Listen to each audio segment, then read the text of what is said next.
L'homme, connu sous le nom de l'arnaqueur de Tinder, fait à nouveau la une des journaux alors qu'un nouveau documentaire suivant l'une de ses prétendues deux victimes est diffusé en avant-première sur Netflix. L'escroc présumé a été arrêté. Nous examinons ce que nous savons jusqu'à présent sur sa détention et ce qu'il a fait depuis son ascension vers la notoriété internationale, et nous allons analyser cela avec l'avocat en droit international David Teffouri. Bienvenue dans Sidebar, présenté par Law & Crime. Je suis Jesse Weber. Encore une mauvaise nouvelle pour Simon Leviev, 34 ans, né en Israël sous le nom de Shimon Hayut. C'est bien lui qu'on connaît mondialement comme l'arnaqueur de Tinder, non ? Vous avez probablement déjà entendu ce surnom car il l'a obtenu grâce à un documentaire Netflix de 2022 portant le même titre. 3 femmes ont raconté comment elles ont été trompées en pensant que Leviev était un playboy riche voyageant en jet privé selon The Sun. Tout cela grâce à la fortune diamantaire familiale. En réalité, ce n'était pas le cas. En réalité, il n'a aucun lien avec le magnate israélien du diamant Lev Leviev.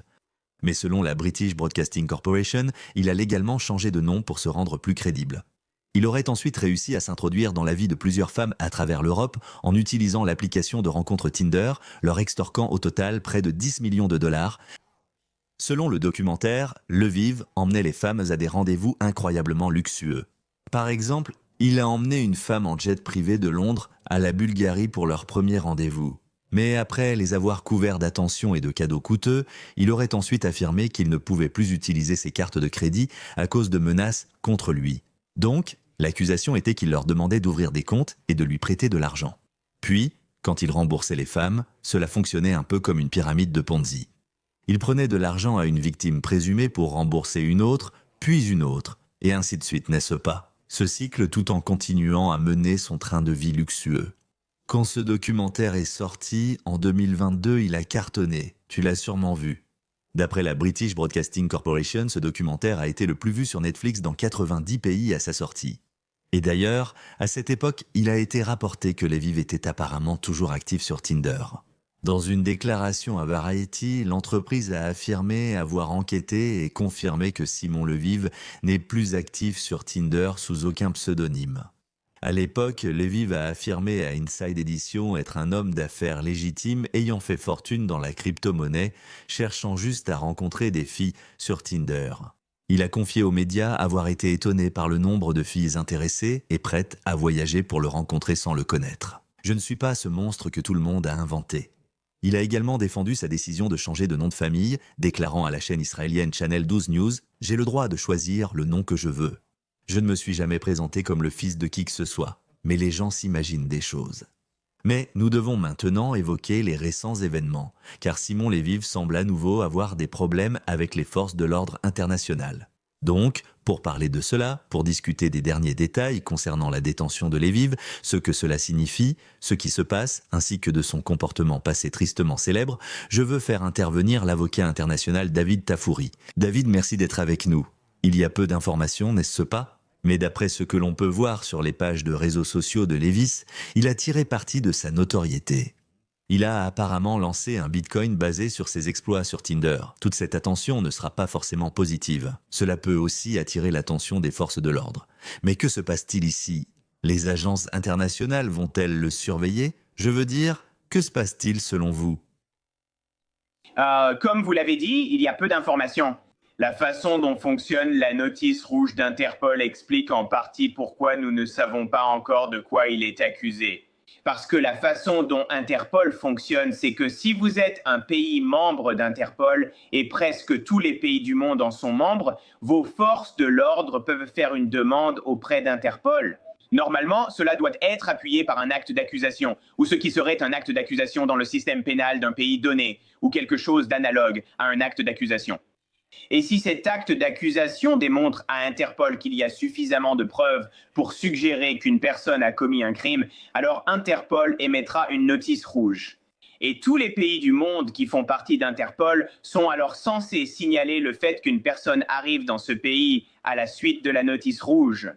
Et ils sont censés arrêter cette personne et la détenir jusqu'à ce que le pays qui a fait la demande de notice rouge puisse alors extrader cette personne ou déposer une requête auprès du tribunal pénal du pays où la personne est détenue pour prouver qu'ils ont suffisamment de charges pour l'extrader vers leur pays afin qu'elle soit jugée. Oui, permettez-moi d'insister là-dessus parce que cela s'est produit dimanche. Lviv a été détenu à l'aéroport international de Batumi, dans le pays de la Géorgie. Il y avait au moins une notice rouge d'Interpol. Il a été arrêté. Selon le site web d'Interpol, il y a actuellement plus de 6000 notices rouges en circulation en ce moment.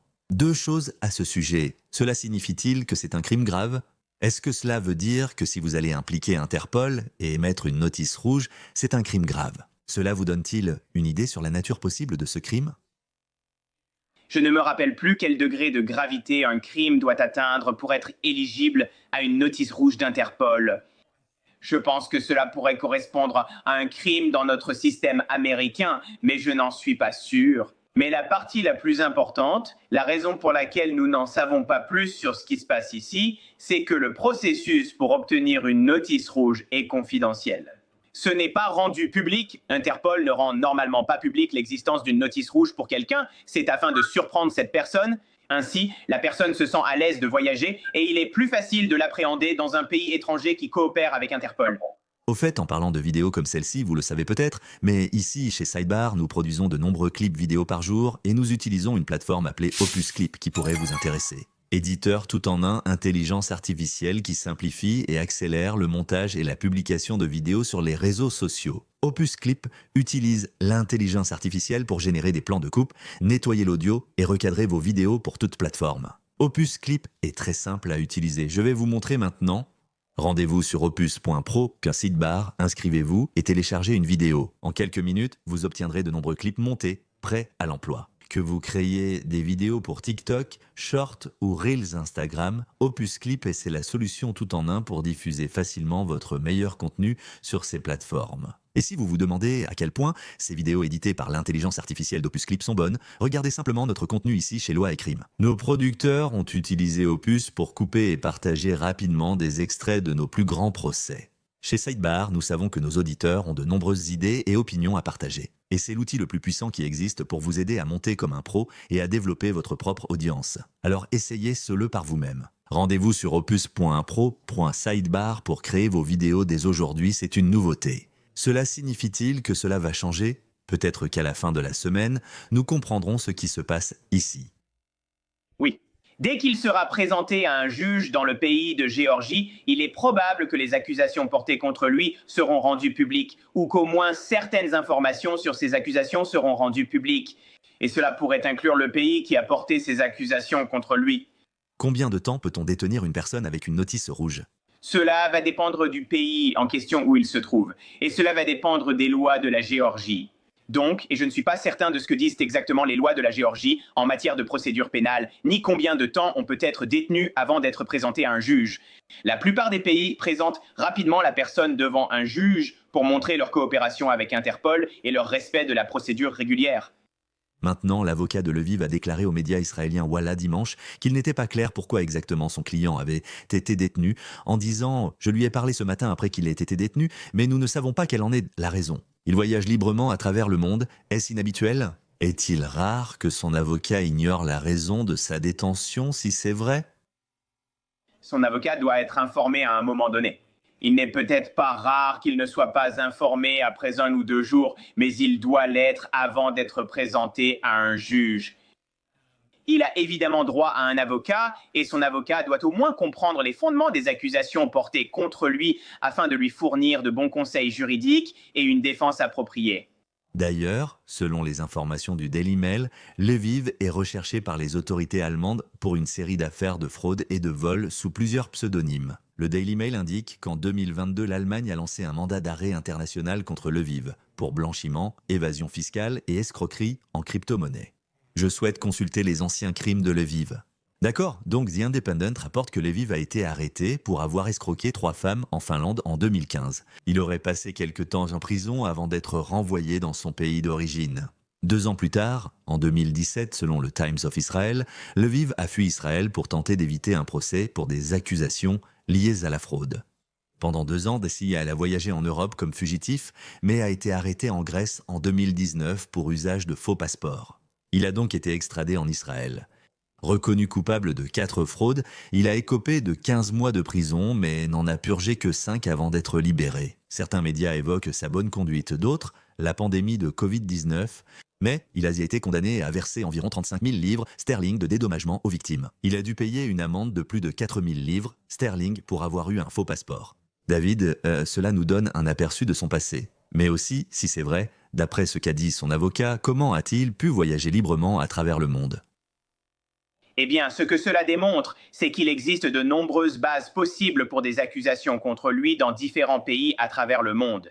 Alors, il se pourrait très bien que ce soit l'Allemagne, que l'Allemagne ait finalement fait une demande à Interpol et demandé une notice rouge, et que l'Allemagne veuille maintenant le ramener pour les accusations que vous avez mentionnées, ou cela pourrait être n'importe lequel des autres pays.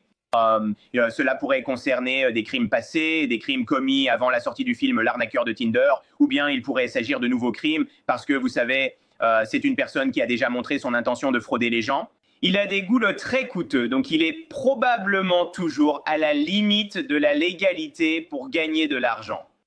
Et quand on regarde ces affaires et accusations passées, cela peut parfois déclencher une nouvelle enquête. Cela pourrait inciter des gens à agir et alerter les autorités étrangères.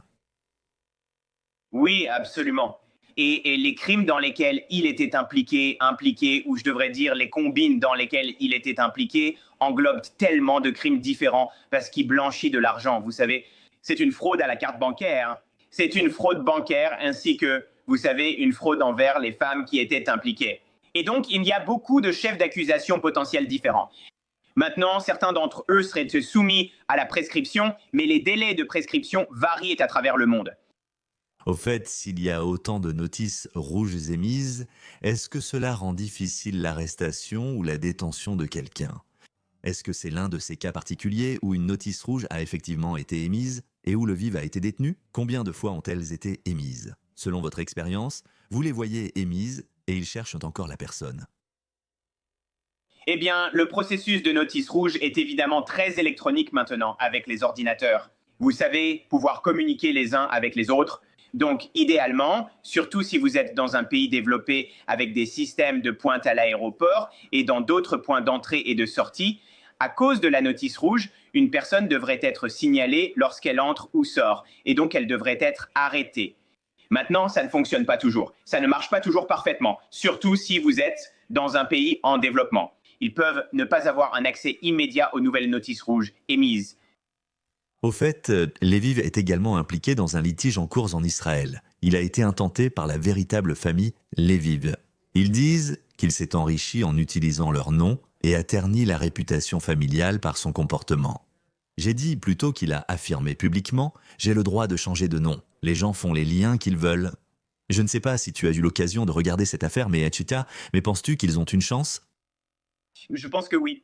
Je veux dire, si tu regardes le film L'arnaqueur de Tinder, il a clairement tiré profit du nom et il se faisait clairement passer pour un membre de leur famille, ce qu'il n'était pas, et il a monté toutes sortes d'autres combines basées sur sa prétendue relation avec la famille qu'il n'avait pas. Il semble qu'il ait truqué des photos avec la famille, donc la famille aurait plusieurs raisons d'agir contre lui. Oui. Laisse-moi en parler un peu plus du Tinder Swindler. Lorsque le documentaire sur le Tinder Swindler est sorti, Lviv était en couple avec le mannequin Kate Conlin. Au début, elle l'a soutenu, non ? Elle le défendait malgré toutes les accusations contre lui. Cependant, dans une interview accordée à la British Broadcasting Corporation en 2023, Conlin a déclaré qu'elle avait l'impression de ne pas avoir le choix parce qu'elle était sous son emprise émotionnelle. Elle affirme que les abus en ligne sont devenus insupportables avec le temps. Lorsqu'elle a voulu rompre et partir, elle affirme que Lviv l'a poussée et qu'elle s'est coupé le pied sur une marche tranchante. La British Broadcasting Corporation rapporte qu'elle a porté plainte contre Lviv auprès de la police et qu'il a nié lui avoir fait du mal. Mais maintenant, l'histoire de Lviv est de retour sur Netflix. Il y a une toute nouvelle série appelée Love Con Revenge, et l'une des femmes précédentes présentées dans le documentaire L'arnaqueur de Tinder, Cecilia Feloy, désolé si j'ai mal prononcé son nom de famille, serait apparemment tombée amoureuse de Lviv après avoir déménagé de Norvège à Londres. Elle affirme qu'il lui a volé 250 000 $ grâce à un réseau complexe de mensonges. Dans Love Con Revenge, elle s'associe à un détective privé pour piéger les escrocs, ciblant les femmes en ligne.